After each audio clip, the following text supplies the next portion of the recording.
அந்த ஃபர்ஸ்ட் 4 வந்து தெய்வம், மக்கள், உணவு, விலங்கு வந்து இதுக்கு முன்னாடி கொடுத்த வீடியோவில் வந்து போட்டிருக்கேன். பார்க்காதவங்க பார்த்துக்குங்க. என் சேனல் கொஞ்சம் சப்ஸ்கிரைப் பண்ணுங்க ஃப்ரெண்ட்ஸ், எனக்கு கொஞ்சம் சப்போர்ட் பண்ணுங்க. டெட்டுக்காக தான் நான் வந்து ஃபாஸ்ட்டாக வந்து அப்லோட் பண்ணிட்டு வரேன். அடுத்து இதில் பார்க்க போகிறது வந்து பூ, மரம், பறவை, ஊர், அது வரைக்கும் பார்க்கலாம்.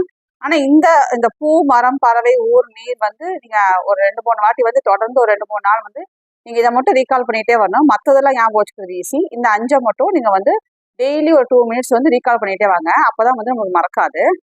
இப்போ பூ பார்த்தீங்கன்னா இதுக்கு வந்து குறிஞ்சிக்கு வந்து குறிஞ்சி, அது பிரச்சனை இல்லை. முல்லை, மருதமுக்கு வந்து தாமரை ஞாபகம் வச்சுக்கோங்க. நெய்தலுக்கு நெய்தலைனா, பாலைக்கு பாதிரி அப்படி ஞாபகம் வச்சுக்கோங்க.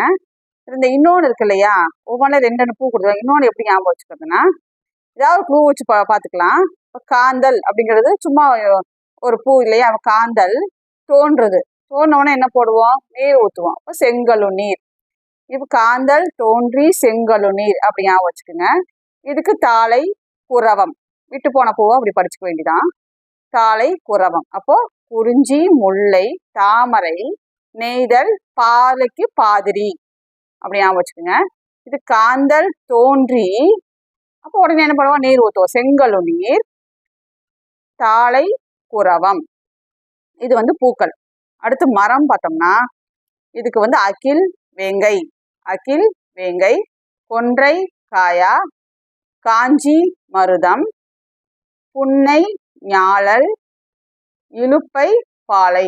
இது நம்ம படிச்சுக்கத்தான் வேணும். நீங்க 2 வாட்டி டெய்லி தொடர்ந்து பார்த்தீங்கன்னா ஞாபகத்துக்கு வந்துடும். அகில் வேங்கை, கொன்றை காயா, காஞ்சி மருதம், புன்னை ஞாழல், இலுப்பை பாலை. இது வந்து மரங்கள். அடுத்து ஊர் பார்க்கலாம். இல்லை பறவை பார்க்கலாம். பறவை பார்த்தீங்கன்னா கிளி, மயில், நம்மளுக்கு பிடிச்ச பறவைகள் கிளி, மயில். அடுத்து இதே மயில் தான் இங்கே வருது. காட்டுக்கோழி சேர்த்துக்குங்க. அடுத்து காட்டுக்கோழிக்கு பதிலாக இங்கே நீர்க்கோழி போட்டுக்குங்க. அப்புறம் நாரை, அன்னம், அது வயல் தானே, ஸோ நாரை, அன்னம் கண்டிப்பாக இருக்கும். அடுத்து கடல், அப்போ கடற்காகம் ஞாபகம் வச்சுக்கலாம். புறா, பருந்து. மீதியெல்லாம் பறவையில் எல்லாமே ஈஸி தான். அந்த மரம் மட்டும் அடிக்கடி ஒரு 2-3 வாட்டி ரீட் பண்ணிக்கோங்க. பறவை வந்து கிளி, மயில் திரும்ப வருது. காட்டுக்கோழி, இங்கே நீர்க்கோழி போட்டுருங்க. நாரை, அன்னம். கடல்லனா கடற்காகம், புறா, பருந்து. அவ்வளோதான் ஃப்ரெண்ட்ஸ். நெக்ஸ்ட் ஊர், சிறுகுடி, பாடிசேரி, பேரூர், மூதூர், பட்டினம் பாக்கம், பட்டினம் பாக்கம். இது குறும்பு. அவ்வளோதான் இந்த ஊர். நெக்ஸ்ட் உள்ளதை அடுத்த வீடியோவில் போடுறேன்.